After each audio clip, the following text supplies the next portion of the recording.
Hello and good morning, everyone.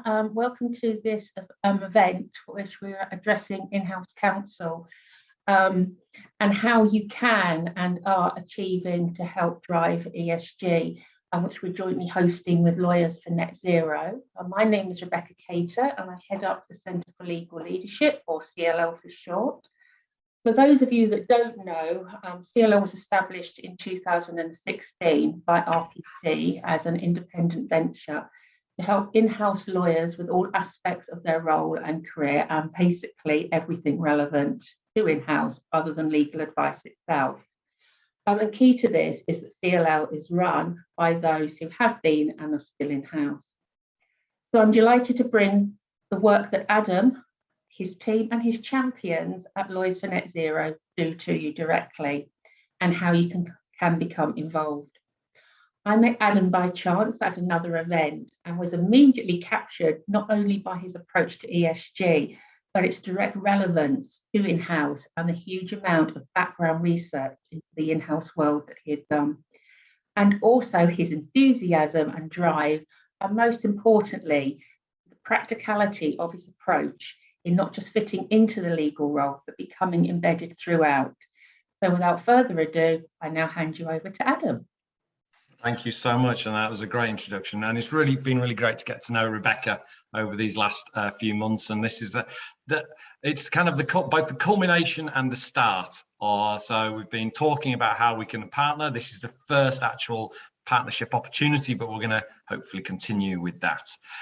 So what I'd like to do is actually, you'll be seeing my face as we do as I host it with Will and Charlotte, but I'm going to do a quick presentation to take you through what we've got, because this is obviously our title of what we're looking at today, Leadership, Net Zero and Lawyers. And I think the key thing that we're looking at here is that ESG is a fantastic sort of tool, but what it is that we need a net zero transformation. And ESG is effectively many of the building blocks that we need for that. So I'm just going to quickly go through our agenda for today. What I'm going to give you is an overview, and then, as you might have seen an email that was sent out yesterday, we're going to ask you 3 questions today, and I want you to be thinking about this, because you're going to be inputting into a word cloud process the answers to these 3 questions. What is driving the response to net zero? What are the obstacles to you taking action? And then how could you as an in-house lawyer help? And those are the bread, and the meat in the sandwich is Will and Charlotte, who will be talking to us. Really looking forward to their shares. And then at the end, I'm going to be telling you a little bit about how to get involved. And then we've got now we'll be finishing at 11 o'clock. All that action, and then we've got 15 minutes questions and answers at the end.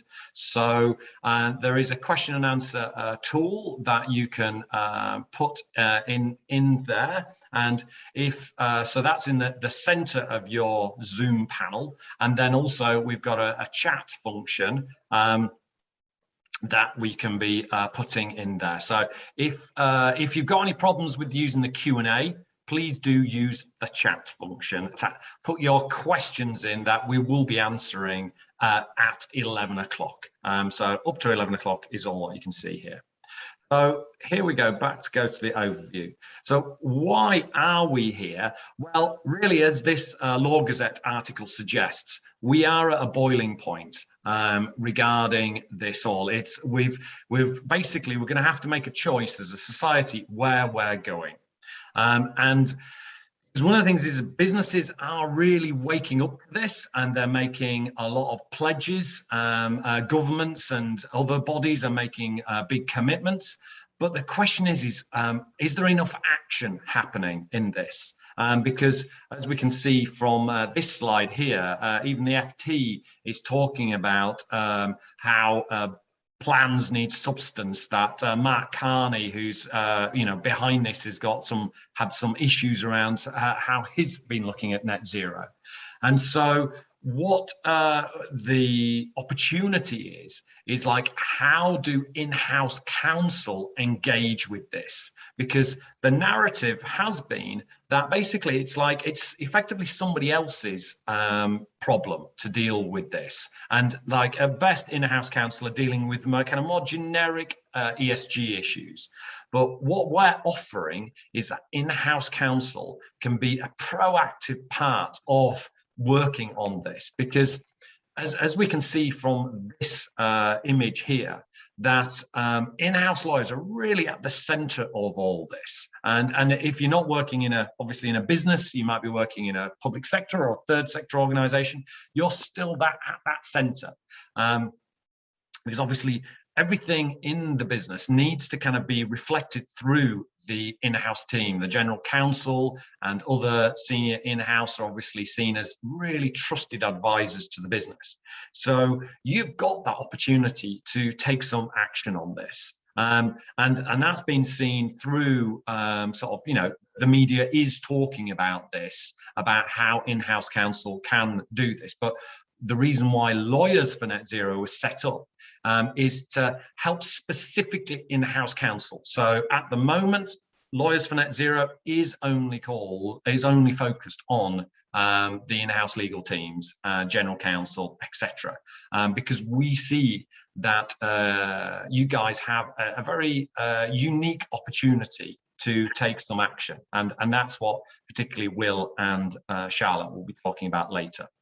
And what we are kind of aiming for you to sort of work on is summarized by this slide here, by the statement that what you can support your organizations to avoid greenwash, i.e.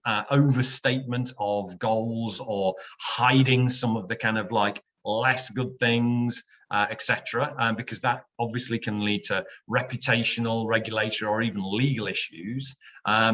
And then the key thing is, though, is how do we as organizations and also as a global society achieve what we call legitimate net zero? Because net zero was something that was designed actually for the planet. It wasn't designed as a concept for organizations, businesses, or even countries. So what's happening is there's a bit of a wild west out there at the moment, and it's been, maybe you could argue that it's been a little bit misused. So it's like in-house counsel have got a perfect opportunity to kind of define what is legitimate net zero, because it's your role to be thinking about what the rules and the systems that we can be doing with this. So how do we do this? How do we help you? Well, clearly we've got to convene a community. That this session is part of that. We also give a focus. So we have our net zero action principles, which I'll mention just after this slide.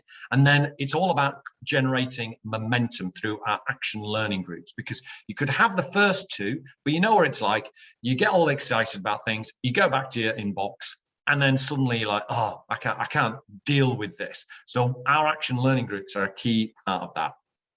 Net zero action principles are these 5 that you can see here. So as you can see, principle 1 is champion net zero internally, and then the wraparound is principle 5 is champion net zero externally. And then it's about practical support of rapid action. You've got to learn and share key knowledge, but and then also you can influence your suppliers.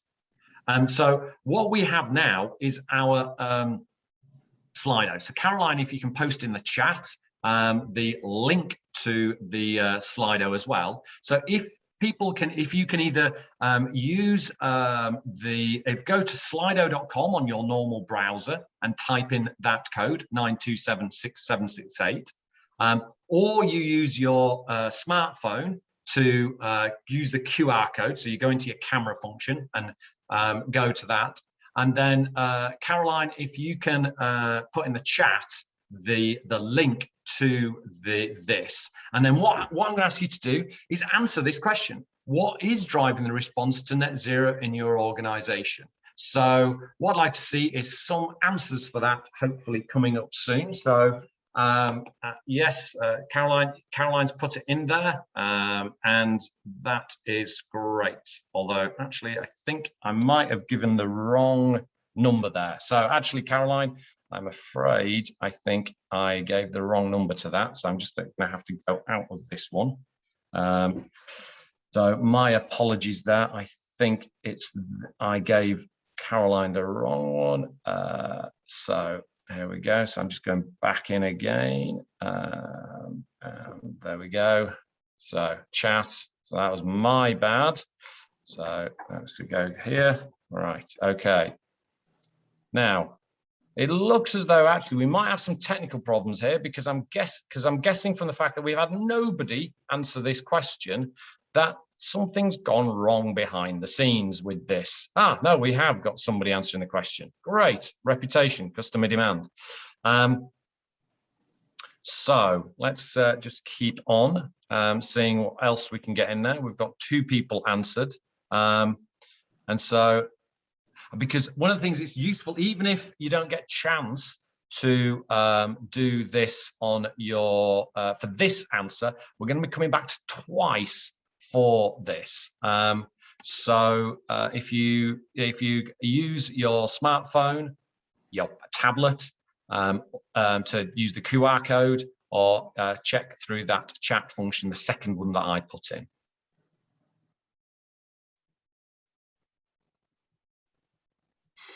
So it looks as though this is now working. So we're getting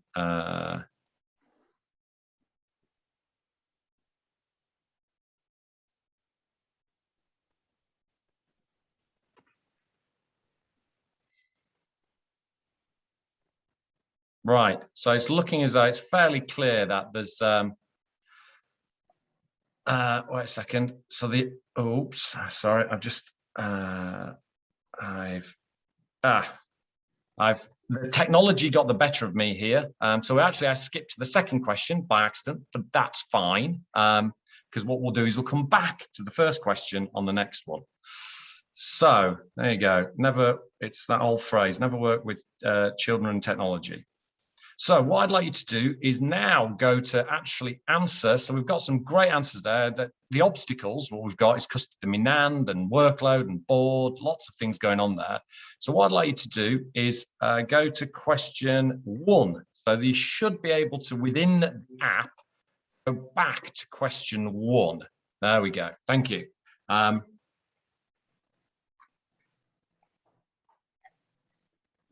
So let's see what answers we can get to question 1. So if you can go to question 1, that's great. We've got some good answers coming in.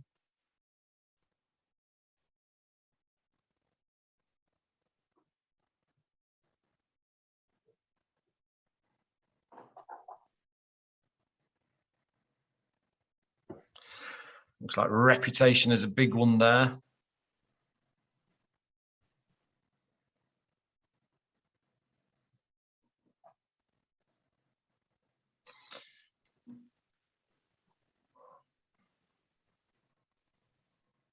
Okay. So there's a lot going on in there. So we've got what's driving the response, survival, declaration of climate emergency, expectations, compliance. But it's really coming out clearly that the customer demand and reputation are big ones there. And then also what we've got here is that we've got in this one, it's actually, so the obstacles are the kind of the board, the workload, the customer demand, and it's maybe we had a bit of a mix of the answers there. So I will now come out of this and stop sharing. And after that slightly technologically challenged interlude, we will now go back to talking to, and I will introduce the speakers. So we have Will Morris from Rolls-Royce and Charlotte Phillips from Kingfisher. But in terms of giving the detailed introductions, I think they're far better placed to give those introductions themselves. So we will start off with Will. If you could give us a bit of an introduction to yourself and why you are taking climate action personally. Yeah, sure. Hi everyone. Thanks, Adam. Great to be joining you today. So me, well, a little bit of career background. I started in M&A with a law firm. I then went in-house, joined the dark side, and I went into a yogurt company, which was a good preparation for then joining Rolls-Royce, which isn't the car company, it's the It's the power systems company, as we describe it. So I joined Rolls-Royce 14 years ago. And yeah, I'm chief counsel for a division. I sit on the management team. We have a group of lawyers, commercial people, risk, compliance. There's a team of about 150 people based globally. So that's what I'm doing at the minute. This whole topic, it feels like I'm catching up a little bit, I confess. In the last few months, I've become really fascinated by the challenge, the size of the challenge, and then how would we respond?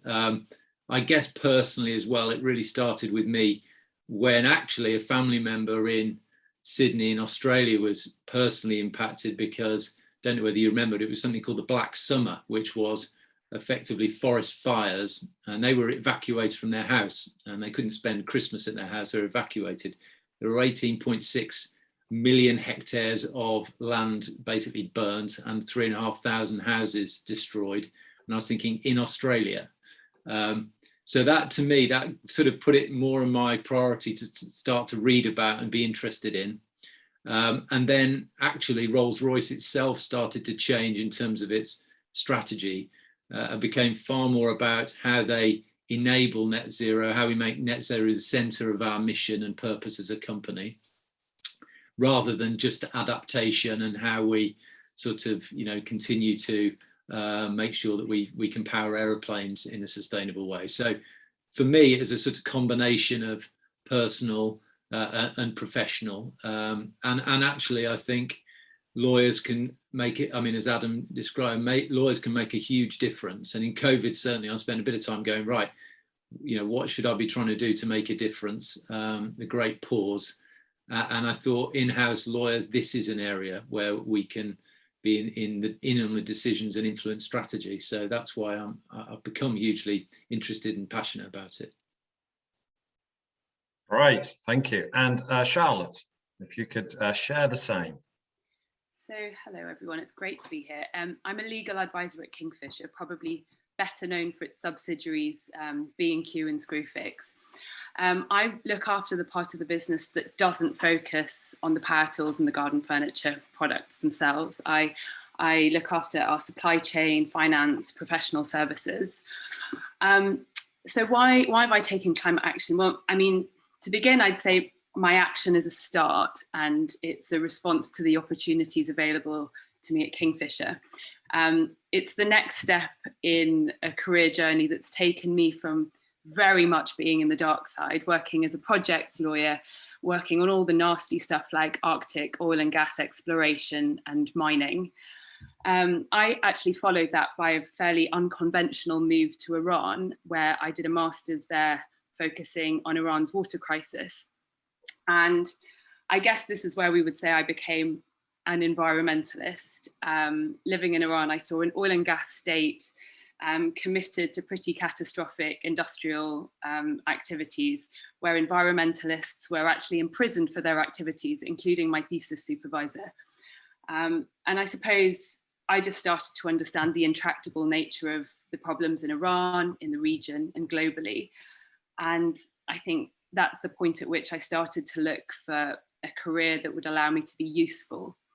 So since Iran, I've tried to find that holy grail of how to be useful using my skills as a lawyer.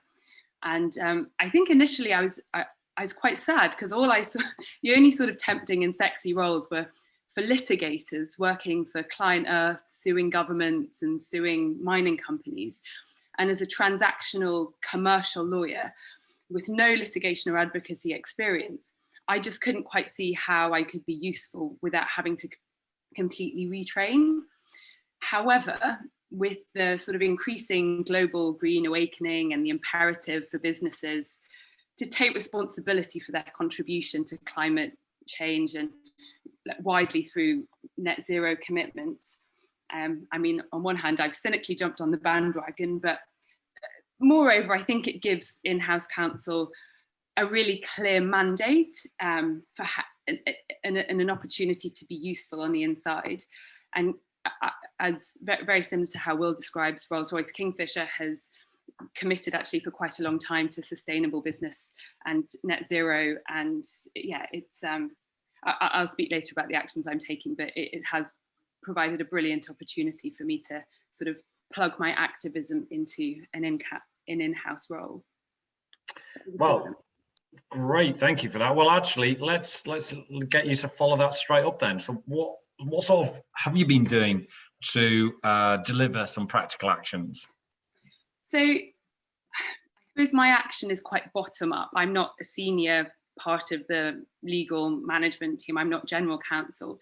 So this is very much still a work in progress, but I think the overall action points that I've taken, like Kingfisher, is somewhat irrelevant to this. This is stuff that any lawyer can do. And I think there are two main things. The first practical step is due diligence. Like, it's really important to be clear what your organization is doing and claiming it's doing. And that will help you determine the role you can take, regardless of your seniority or the scope of your company's green commitments. In my case, a colleague and I decided to dedicate our turn at presenting the team meeting to focus on what the company's sustainable business model looks like.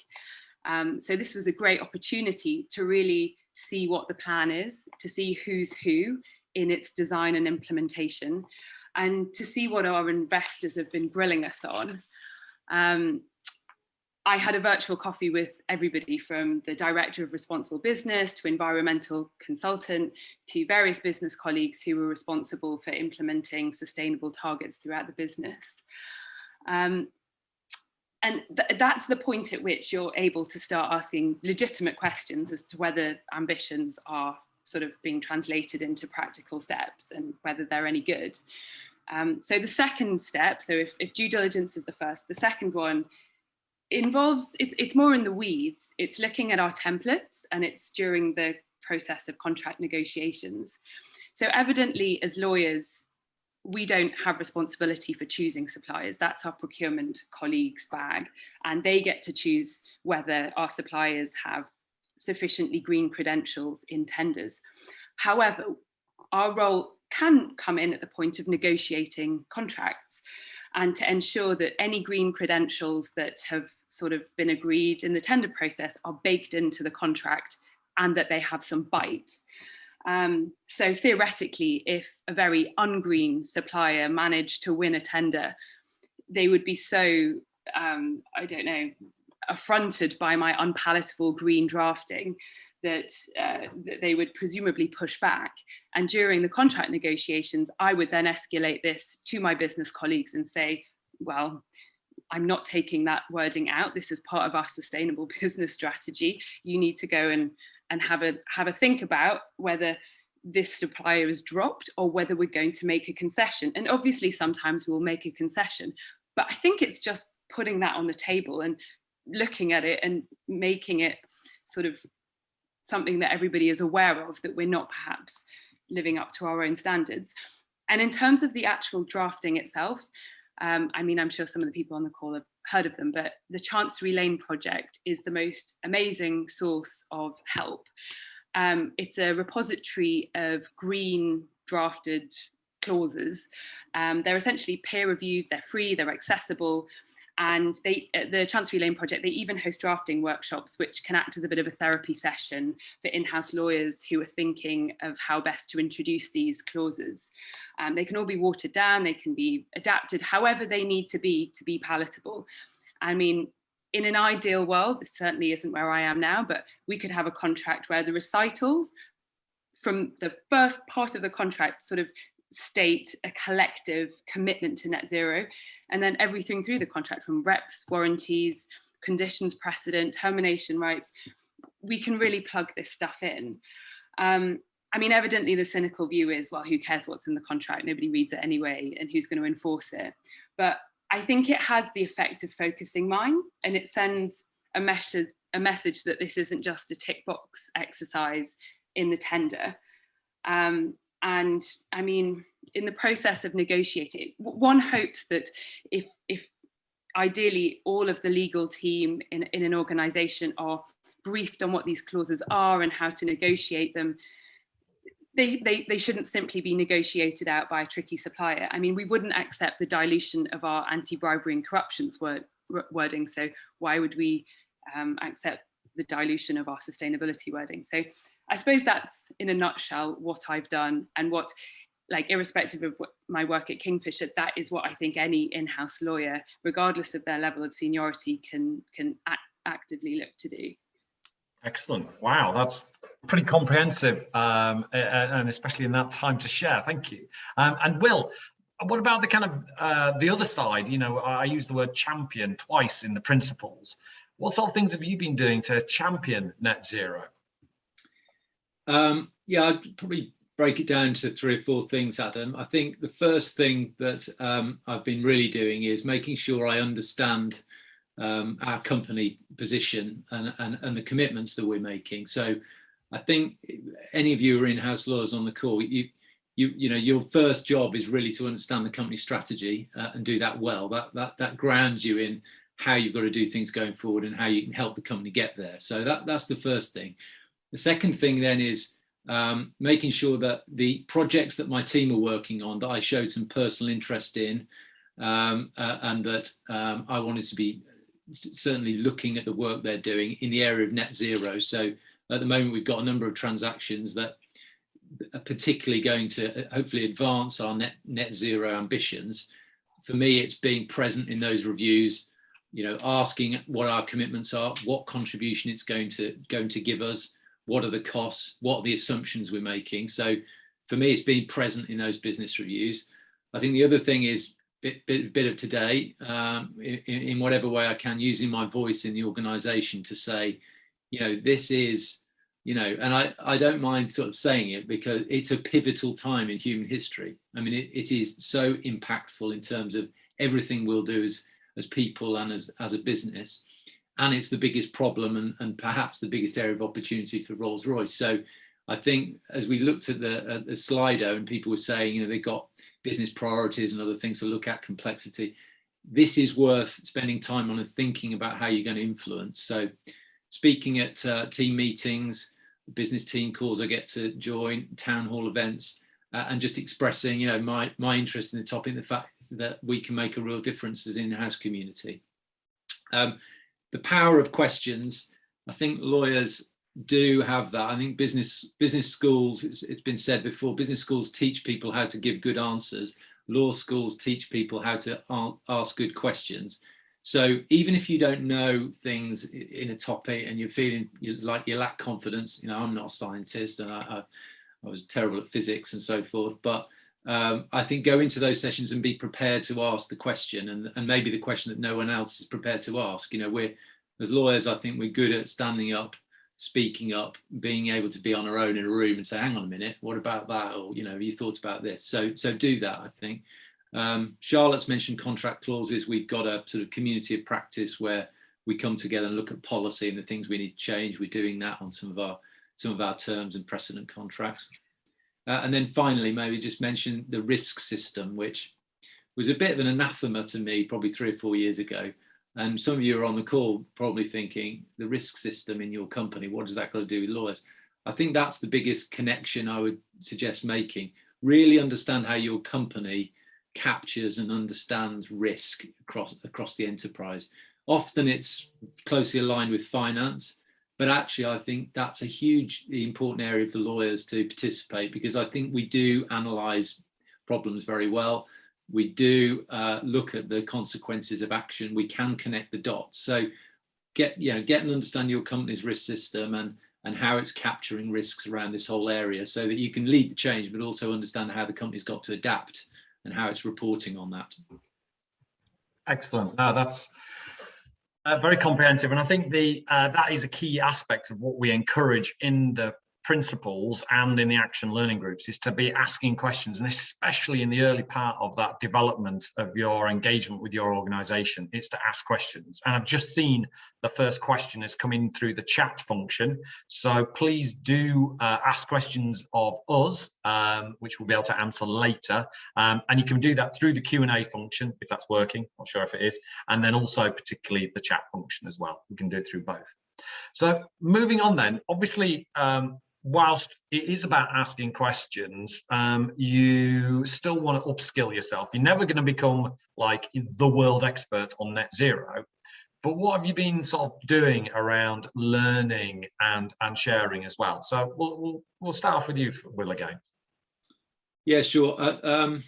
Well, I think as you described, it's a big topic. It's complicated, and you could easily be overawed by it, as I was probably a few months, year ago. So I'd just get starting to learn about your own organisation. Of course, the amount of reading material you could drown in at the moment, whether it's online but I would pick 2 or 3 book recommendations, and I would start there. I changed my life using a pencil when I read books, because it made me annotate and then sort of remember it. So I read Bill Gates' book on net zero, which I thought was a fascinating introduction. I recommend that.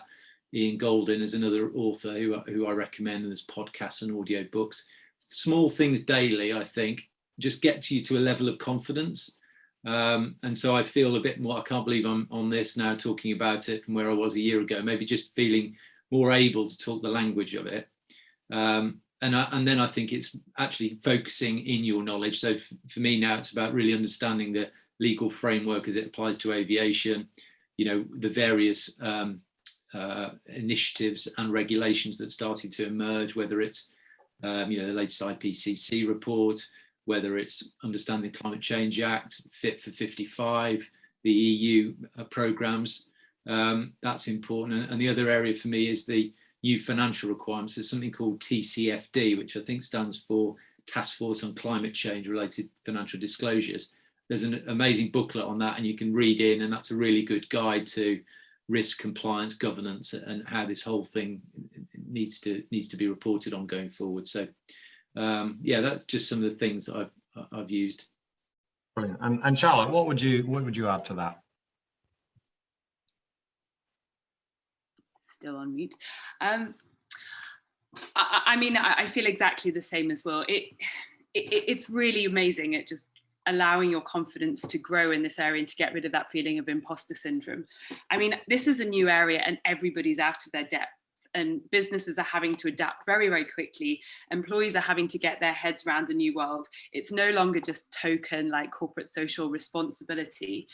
And I mean, I'm very much as well still on my journey of learning on net zero and what that actually really requires in practice. But I feel lucky to be working in this space at such an innovative time. I mean, and I hope that by sharing experiences like this, it kind of just shows that you don't need a master's in environmental policy making, and you don't need to be a litigator working for Client Earth to start making a difference. And yeah. Right, and I think that that's obviously I think what you were saying there is really important, is that we can all have that imposter syndrome, and I think it's really important to recognise that it's okay to just kind of be asking those questions and exploring. But now we've looked at obviously what's been how you approach things in your organisations. But let's kind of, whilst we're kind of in this middle of what we're doing today, zoom out a bit and look at the bigger picture. So I really want to think about the kind of that thing that we're talking about at the start, about how do we guard against greenwashing and achieve legitimate net zero. So Charlotte, what would you say about why you think it's important to guard against greenwashing? Greenwashing. I mean, obviously, just to define what it is, this is the misleading of consumers and investors about the green credentials of a business or its products.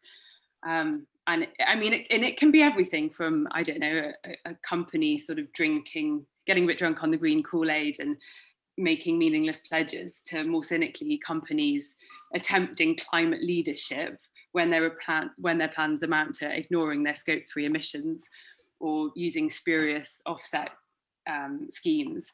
And it's businesses as well who refuse to acknowledge that their future business model completely requires demand management, i.e. a huge reduction in consumption of their products, rather than just simply waiting for new technology, which is what we hear quite a lot. And I don't think it's helped by the fact that there's been very limited understanding of what really green credentials are. They haven't been measured, there's no standardization. So we've definitely seen it. And I mean, it's cynical. It's a marketing ploy. It's virtue signaling, and it's ultimately refusing to grapple with the hard realities for short-term pain deferral. And I mean, beyond the existential and moral problems of it, I mean, it's bad for business. You're going to get caught out these days. I mean, your investors, your consumers, your employees will spot it and they'll punish you. Journalists and activists will humiliate you. Moreover, the regulators, as Will just alluded to, may now be coming to get you. So pioneering real commitments to net zero are the key to any future profit. But one last thing to say though, from experience, it is really challenging. And for many businesses, there is a frustrating and sensitive line between really wanting genuinely to be ambitious and the realities of running a business. If your very ungreen, unsustainable incumbent supplier is the best price or the only performer or the best performer, it's a very difficult thing. And particularly in the logistics space that I work at the moment, I mean, like, yes, things are improving, but when you're looking at global supply chain, we still have a huge reliance on dirty bunker fuel in shipping, for example, or gas boilers in our homes. So there is a long way to go. But that said, companies should probably dial down some of the rhetoric when they're still sort of big offenders. But that's my thoughts on greenwashing. Sorry, I ranted. No, that's great, Charlotte. Thank you. And actually, let's go to, in a sense, the to a certain extent, two sides of the same coin. There's the darker side, greenwashing, but then the positive is achieving legitimate net zero. So, Will, why do you think in-house lawyers have a role to define what is legitimate net zero? I think they have a role, but I mean, legitimacy as a legal term is well known to us, and to me, it's about justifiable acts and and doing the right thing. And I believe that lawyers, in their duties of professional integrity and conduct, understand that and are well used to working with it. And I've been in an organisation which was subject to an international investigation for criminality that went on for 5 years, and we've been through a real cultural and ethical journey through that period. And hopefully it'll never happen again. But what I would say is that when there is pressure and hard choices have to be made, people will want to take the best and quickest route that they can. And our job, I think, often as in-house lawyers, is when we're in the room to challenge and speak up and say, well, hang on, that isn't the right thing, that isn't justifiable, leaving aside whether or not actually legally it's permitted or not. I think that's how important it is. I also think that certainly nowadays, I think transparency is a key issue, whether it's due to the sort of new digital age we're living in, whether it's the additional scrutiny companies will have as they people now appreciate the societal impact they have. But lawyers have got to appreciate that quite a lot of things are capable of being discovered and discoverable, and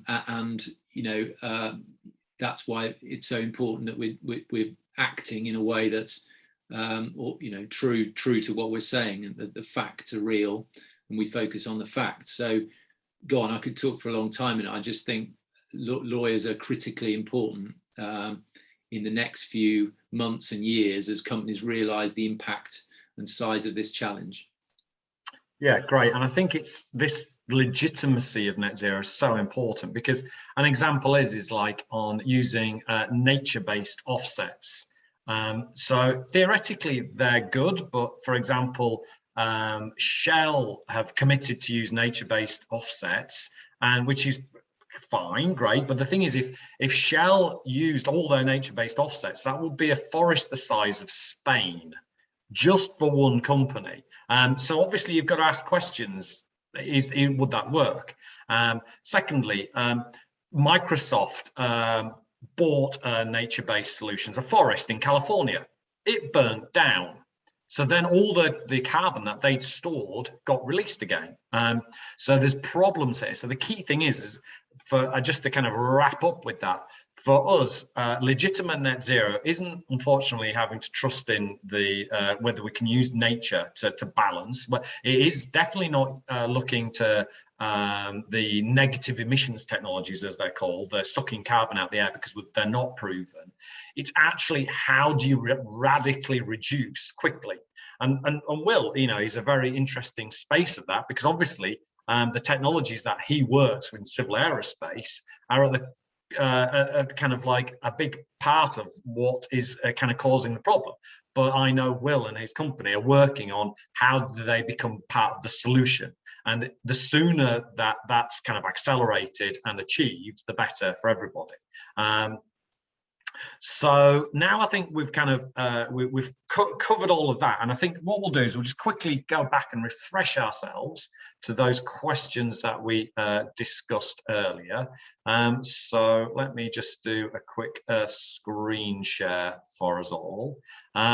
So what we've got is this was what we showed as being the answers that we had here, and it was great that you'd come up with what is driving it: reputation, customer demand, and there's all these things.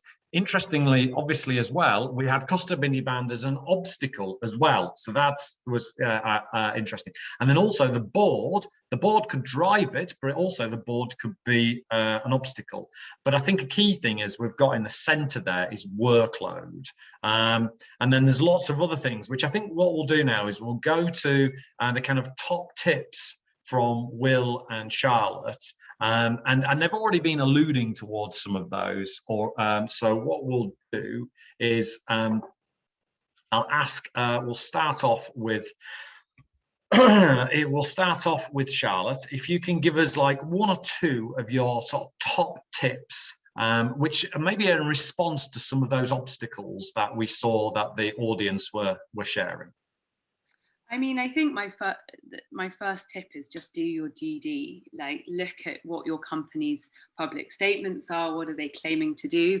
If they're not claiming to do anything, well, who is responsible for making that decision that they're not claiming anything, and who's employed to enforce them? Like, really have a feel on what your organization is doing, and at that point you can figure out what your role is, and you can give yourself a mandate. Because I guess the second tip is to just remember that this is good for the business, that you're not just doing this because you're some sort of idealist activist working on the inside. This is a shared interest. So know your business and find yourself a mandate to act.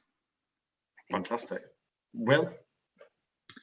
I think the first tip is try and build in a routine of thinking about this area and reading about it. Go for my own, I've said, right, I'm going to do one thing every day. This is it actually for today, but one thing every day connected with the opportunity of net zero. And that's helped me, I think, prioritize to the point of work tasks and how you make sure, it's described as the biggest risk and biggest opportunity. Right. So why am I not spending more time in it? So I'd say get started. Don't over worry about things. Just get started. Try and master your little piece of net zero. And the second thing I'd probably say is, really start to engage in the risk system for your business, whether it's called a system or it's, there's some online tool you have to fill in for risks that people do. Don't worry too much about that. Just get a real understanding of that risk system, and then start to understand how your work, how your advice, how that connects with that organizational risk system. I think that's a really good start to then start to say, well, what assumptions have we got in there? How is this going to impact us? And what opportunities there are, because we talk sometimes about hazards and the challenges. I am massively optimistic that through technology and actually doing the right thing and people making the right choices, we can achieve it, and that would be an amazing thing within our lifetime. So I think, those two things: get started and understand how your organisation captures and reports on risk. Right, so hopefully that answers some of the obstacles that we came up with there. And I think the key thing there is it's getting going, taking action. So the next action I'm going to ask you is actually, we'll go back to that word cloud, the Slido. So I've put that again in the chat so you can link to it if you've closed the window. And I'm now going to go to the actual screen itself. So again, you should be able to do that. So I'm going to launch number 3, hopefully. Let's see if I can get the technology right this time. So is now coming up, because the question is, how could you as an in-house lawyer help your organization achieve net zero? Now, with this, really important, you're not being held to this. This is not, you're not, we can't tell who's written what they've written. So please be, honest about this. It might be you put that, the most thing is, be informed, start some learning.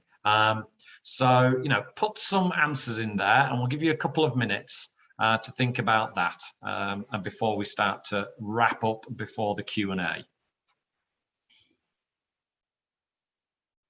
Good answers coming in there.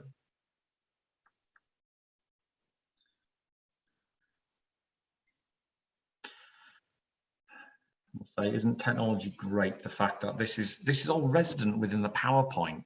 How clever is that?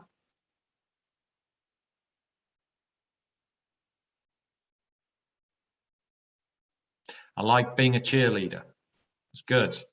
Some green pom-poms are being shaken for us. Lots of good answers going on there. And then we've got, it really, I think, would encourage, as Charlotte talked about, we've got in the centre at the moment, net zero clauses. The Chancery Lane project have done a fantastic job over the last year or two in pulling together lots of amazing net zero clauses. So do go and have a look at that. So, and what we'll do is maybe come back to this. So I won't close this poll, but so you can keep answering it when I've come out of this actual screen share. So because I'd be interested to just kind of maybe show it at the end about, because this is where the what's the word, the rubber of the electric car hits the ground and starts the traction. So let me stop the share on that and then go back to our main agenda. So what I'd like to share with you now is really how you can get involved with Lawyers for Net Zero. So what I'm going to go to actually is I'm going to screen share some things again, but we've finished on the poll. So I think, as for me, it's summarized nicely by St. David here, in that our planet and our organization need us. And there is indications that we can, for example, with fossil fuels, pull off a miracle. But actually, it's not just fossil fuels we need to work on. It's, for example, rainforests and around plastics, etc., etc.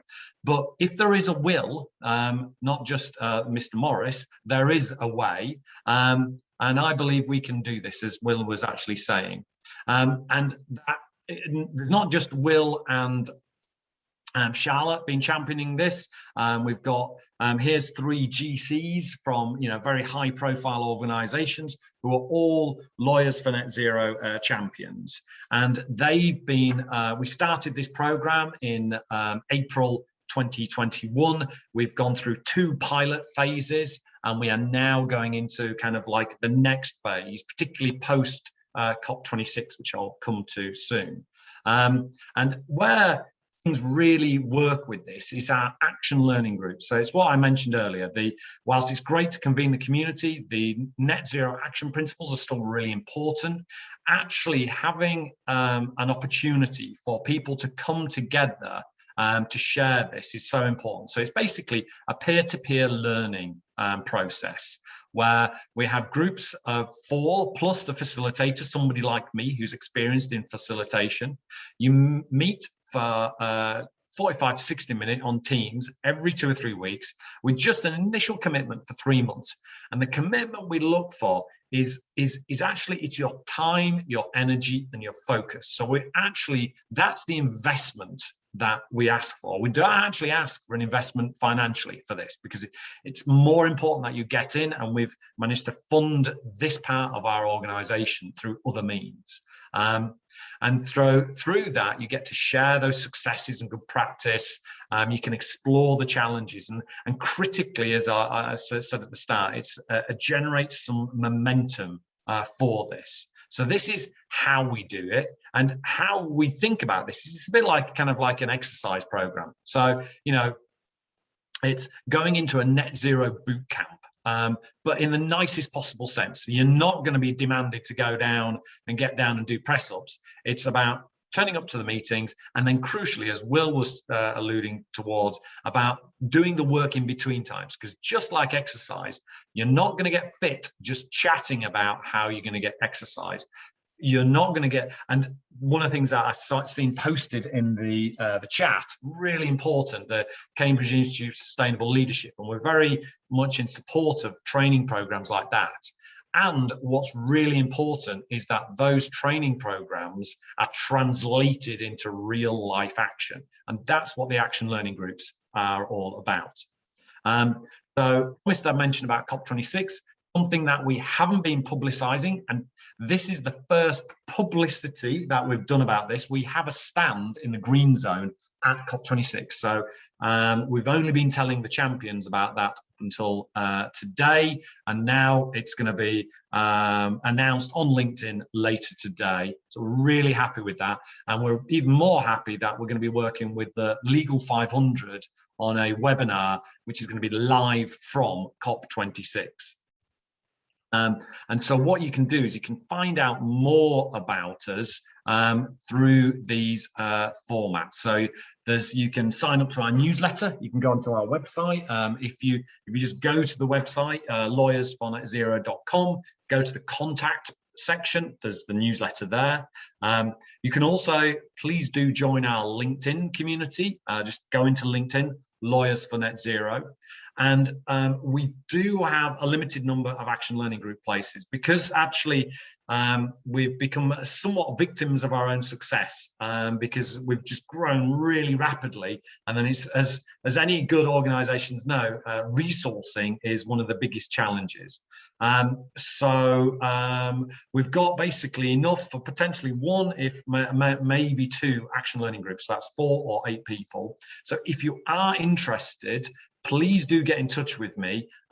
Email address is there, adam.woodhall@lawyersfornetzero.com. We'll be delighted to talk to any in-house counsel who want to take this action. And crucially, you know, hopefully it came across with Will and Charlotte's shares, even though they talked about a lot of things that they've been doing over time.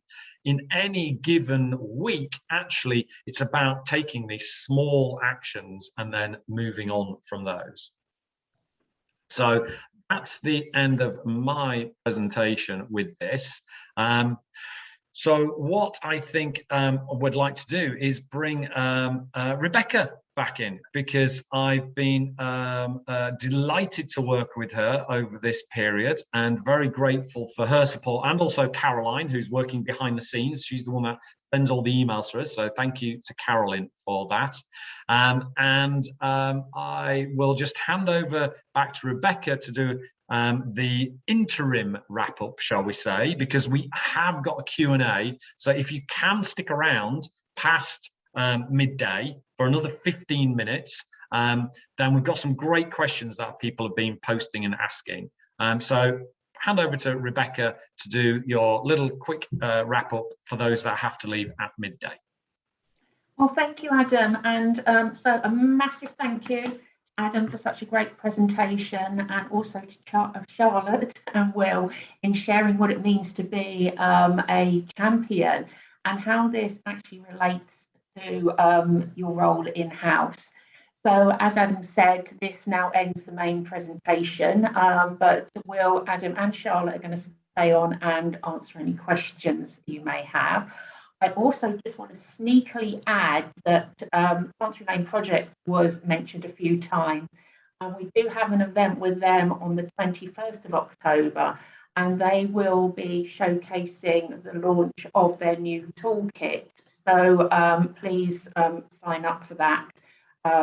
if you're interested. So over to Adam, and thank you very much. So those of you that need to get back to your desk, please do. And now it's over to the Q&A. Thank you. Fabulous. Okay, great stuff. So I think what we'll do is actually just quickly, we'll go back to actually the what we'd set up for the question, the last question that we'd asked here. So it was, how could you, as an in-house lawyer, help your organization achieve net zero? So we've got some really great sort of responses there about people, I think, really understanding that there's policies and collaborations and partnerships and being a cheerleader, etc., etc. So what I'm going to do is go into the questions that have been shared. And so let me just find those. So the first question is what level of understanding have people seen that their C-suite have had of the legal obligations and industry best practice in this area?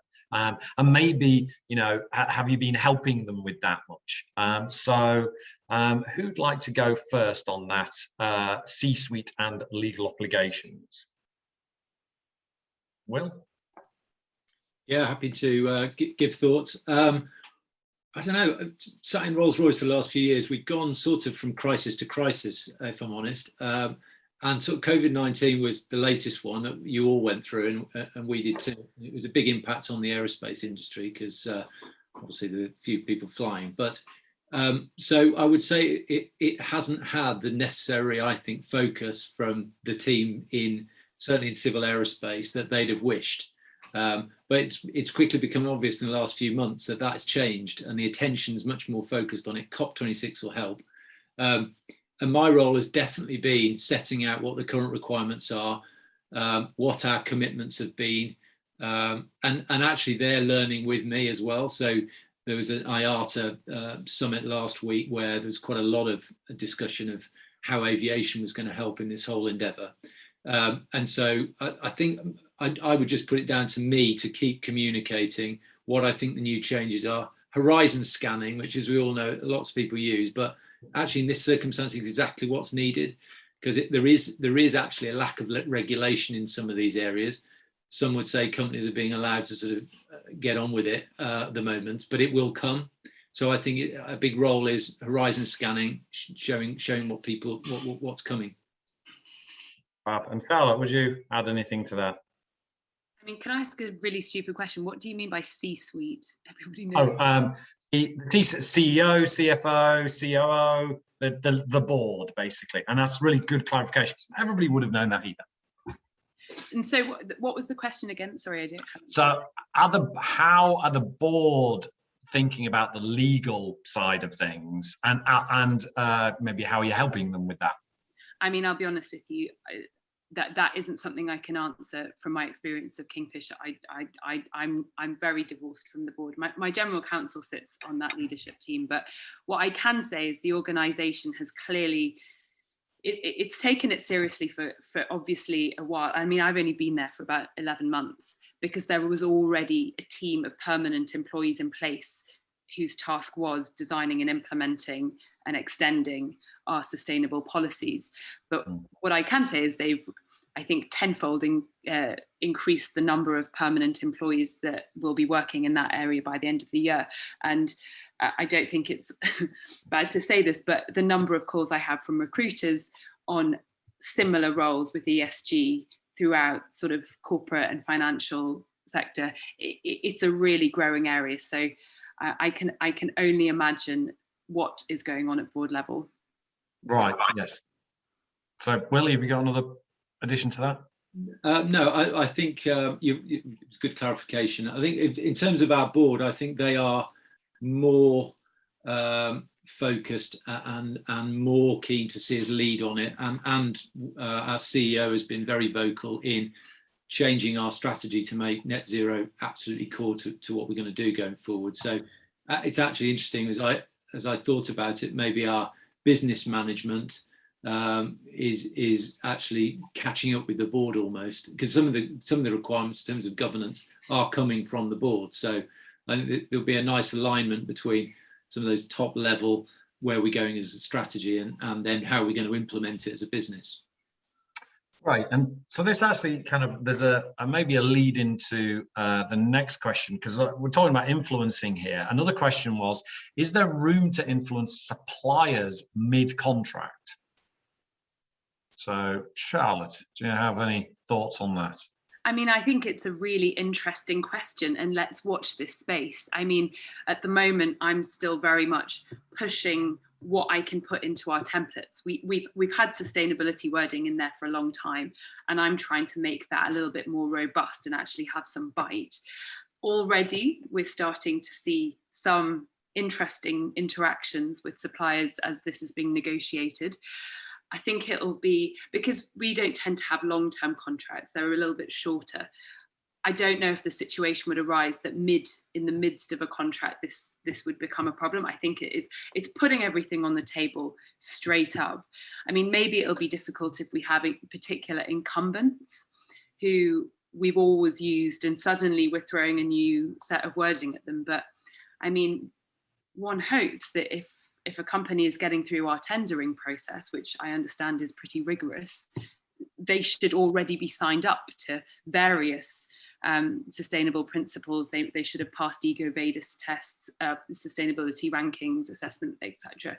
And if they don't like that wording, I mean, well, there's a very big question to be asked as to why we're wanting to do business with them. So at the moment, I'm being idealistic about it, but I am seeing a little bit of pushback.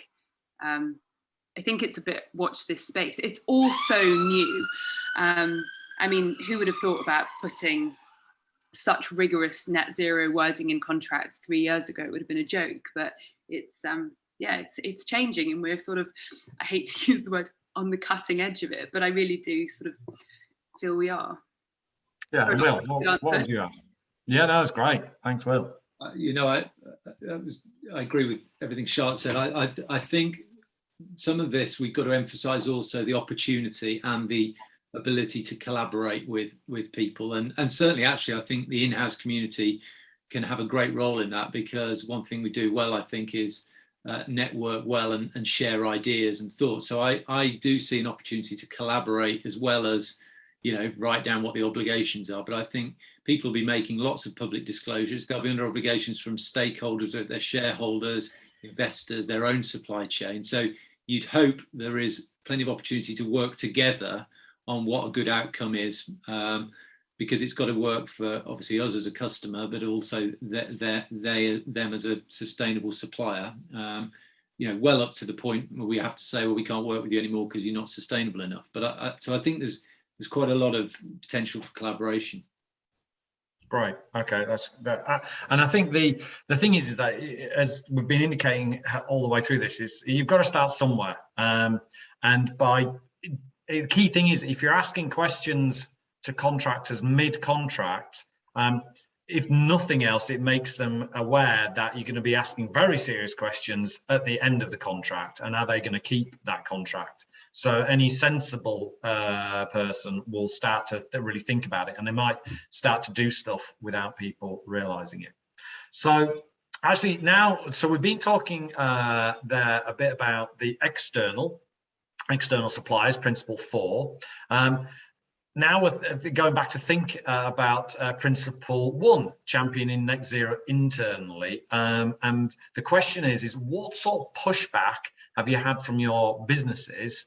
For example, do finance not like a focus on net zero, as it might make things more expensive? Now, this might be a sensitive area, so you might want to keep this general. That's fine. I could also, because I sit in the action learning groups, obviously because the action learning groups run under Chatham House rule, I can't name anybody, but I can give some indication of some of the things that have been going on as well. So share what you feel comfortable with in the context, and then also I've got some ideas as well. So we'll go with Will first on this one. I don't think I've had any real pushback.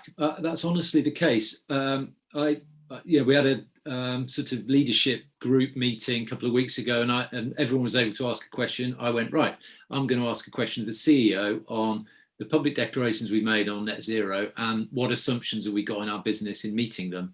He was very open about that, and that creates a culture, I think, actually, of people saying, yeah, you can ask the questions, and we can have a good dialogue about the path forward and whether it's perfection now or whether it'll be something that emerges. So no real pushback. I think the bit that I would say is that in this whole space, sometimes, certainly if you work in a big matrix organization that I do, that people go sort of, yeah, why is the lawyers becoming interested in this? What, you know, we've got a head of sustainability. You know, this is about what we're going to do with our products. And so I wouldn't be surprised at the first initial interactions, there's a sort of, oh, now you're on the net zero bandwagon. Why are you interested? And then you just have to explain, well, actually, my job's all about risk and governance and decision making and how you can. And they go, oh yeah.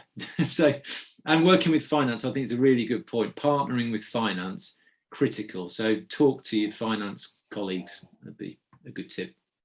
Great. Okay. And then Charlotte. I mean,